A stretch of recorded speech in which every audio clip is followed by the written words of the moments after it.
और इस सभागार में मौजूद अन्य सभी सम्मानित देवियों व सज्जनों, सबसे पहले तो मैं पूज्य स्वामी ज्ञानानंद जी महाराज के प्रति आभार व्यक्त करना चाहता हूं कि उन्होंने आज के 10 वर्ष पहले इस प्रकार का अंतर्राष्ट्रीय गीता महोत्सव का सिलसिला प्रारंभ करने का कार्य किया है और उनके इस कार्य की जितनी भी सराहना की जाए वो अपने में कम है। यह सच्चाई है कि गीता का संदेश केवल भारत देश की सीमाओं तक ही सीमित नहीं है। विश्व का शायद ही कोई ऐसा देश होगा जहां कुछ न कुछ लोग, बहुत ही छोटा देश होगा तो 2-4 लोग ही ऐसे होंगे कि गीता ने उनके जीवन को प्रभावित किया है। और मैं यहां हरियाणा सरकार के प्रति भी आभार व्यक्त करना चाहता हूं कि हरियाणा सरकार इसमें पूरी तरह से सहयोग कर रही है। और मैं यह भी मानता हूं कि सरकार का काम आर्थिक, सामाजिक और तकनीकी विकास करना तो है ही, लेकिन साथ ही साथ सांस्कृतिक विकास भी सरकार की एक महत्वपूर्ण जिम्मेदारी बनती है और सरकार उस दायित्व को बखूबी निभा रही है।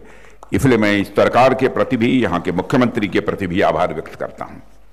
और इस प्रकार के कार्यक्रम एक तरफ हमारे सांस्कृतिक यात्रा को दर्शाते हैं, तो वहीं दूसरी तरफ हमारे ये कार्यक्रम हमारी युवा पीढ़ी की चेतना को जागृत करने में भी अपनी महत्वपूर्ण भूमिका ये निभाते हैं। साथियों, आज जब मैं भगवान श्री कृष्ण की ज्ञानी भूमि कुरुक्षेत्र की इस पुण्य भूमि पर यहां पर मैं खड़ा हूं तो मेरा मन स्वाभाविक रूप से श्रद्धा से भर जाता है। यदि हम अपने शास्त्रों के अनुसार देखें तो ये वही धरती है जहां 5000 से अधिक वर्ष पहले मार्गशीर्ष शुक्ल एकादशी की पावन तिथि पर समस्त मानवता के उत्थान के लिए यह दिव्य ज्ञान प्रकट हुआ था, जिसे हम श्रीमद् भागवत गीता के नाम से जानते हैं। और इस भूमि पर खड़े होकर वह क्षण स्वाभाविक रूप से आंखों में जीवित हो उठता है। और मुझे तो कभी कभी लगता है यदि किसी को भी भारत की आत्मा को समझना है तो उसे कुरुक्षेत्र की धूल में उसका प्रतिबिंब ढूंढना चाहिए। आप सोचिए कि जीवन की व्यर्थ चिंताएं, विकृत भावनाएं और गलत धारणाएं तभी मिटती हैं जब हम अपने भीतर के सत्य को पहचानते हैं। यही कारण है कि आज के दौर में जब डिप्रेशन और मानसिक तनाव जैसी चीजें तेजी से बढ़ रही हैं, गीता का संदेश मैं मानता हूं लोगों को नया संबल देता है। गीता पढ़कर विपरीत परिस्थितियों में भी उत्साहवर्धन और निराशा में भी आशा का संचार होता है। गांधी जी कहते थे कि जितने भी किताबें अब तक उन्होंने अपने जीवन में पढ़ी हैं, उन सब में सबसे अधिक सांत्वना 2 पुस्तकों से उन्हें मिली है, श्रीमद् भागवत गीता और श्री रामचरितमानस। और साथियों, वे भी यह कहते थे जब उन्हें संदेह घेरते थे, जब वह दुविधा की स्थिति में होते थे, जब निराशाएं आती थीं और जब कोई प्रकाश की किरण नजर नहीं आती थी, तब वे श्रीमद् भागवत गीता के ही शरण में जाते थे। इससे वे तुरंत सांत्वना पाते थे, उनके मन की शंकाओं का समाधान होता था।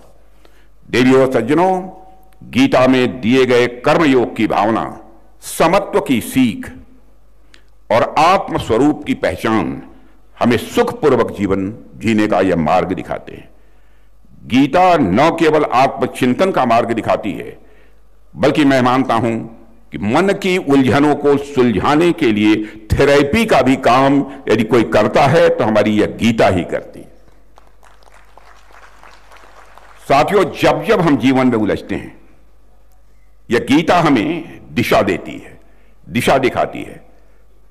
और अगर यह हम माने कि जीवन केवल एक बार मिलता है तो उसकी कीमत केवल हमारी उपलब्धियों से तय होती है, लेकिन जब हम जीवन को कई जन्मों की यात्रा मानते हैं तो सबसे महत्वपूर्ण हो जाती है प्रज्ञा, जिसे अंग्रेजी में विजडम कहते हैं। और हम इस बात को महत्व देते हैं कि हमारी समझ कैसे विकसित हो, हमारी समझ कैसे व्यापक हो। यह समझ की दुनिया क्यों है, हम यहां क्यों हैं और बार बार इस जीवन चक्र से गुजरने का मतलब क्या है, उसका अर्थ क्या है। जब यह समझ विकसित हो जाती है तब हम दूसरों पर नियंत्रण करने का प्रयास छोड़ देते हैं और मुक्त हो जाते हैं। हम संसार में फंसते नहीं हैं। साथियों, इसलिए मैं तो मानता हूं कि यह गीता महोत्सव एक सामान्य आयोजन भर नहीं है, बल्कि हमें यह याद दिलाता है कि हमारा कर्तव्य क्या है। अर्जुन इसलिए उठ खड़े हुए क्योंकि उन्हें कर्तव्य का बोध हुआ। कर्तव्य का बोध ही गीता का सबसे बड़ा योगदान मैं मानता हूं। और हम सभी को अपने अपने क्षेत्र में अनेक चुनौतियों का सामना करना पड़ता है। आप स्वयं महसूस करते होंगे, कई बार हमको यह लगता है कि रास्ता तो बहुत ही दुर्गम है, रास्ता तो बहुत ही कठिन है, परिस्थितियां बहुत उलझी हुई हैं। लेकिन गीता कहती है, कर्मण्येवाधिकारस्तु मां फलेषु कदाचन, कर्म करते चले जाओ, फल की चिंता मत करो। आपका अधिकार केवल कर्म पर है, फल पर नहीं है। और यह पंक्ति जीवन को सरलता देने के साथ साथ हृदय और मस्तिष्क दोनों को डिसिप्लिन भी देती है। इसलिए मैं अक्सर कहता हूं, गीता महज एक ग्रंथ भर नहीं है, यह भारतीय प्रबंधन या इंडियन मैनेजमेंट का सबसे पुराना और सबसे प्रभावी यह मॉडल है। लीडरशिप को लेकर मैं बच्चों से भी कहना चाहता हूं, लीडरशिप को लेकर भी किसी समस्या के समाधान तक हर जगह गीता का ज्ञान वास्तविक मदद करता है।